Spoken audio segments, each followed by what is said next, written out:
ભારતીય બનાવટના વિદેશી દારૂની નાની મોટી બોટલો મળી કુલ 53,640નો મુદ્દામાલ ઝડપી લેતી લોકલ ક્રાઇમ બ્રાન્ચની ટીમ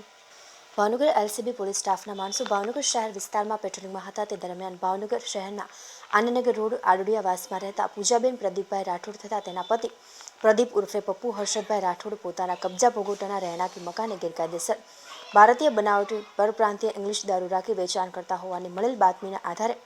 તેના રહેણાંકી મકાને રેડ કરતા ભારતીય બનાવટી ઇંગ્લિશ દારૂની બોટલ નંગ 261 કિંમત ₹53,640 મળી આવેલ. જ્યારે ઉપરોક્ત પતિ પત્ની રેડ દરમિયાન હાજર નહીં મળતા બંને વિરુદ્ધ પ્રોહિબિશન એક્ટ મુજબનો કુકારૂ પોલીસ સ્ટેશનમાં ગુનો નોંધી આગળની કાર્યવાહી હાથ ધરી હતી.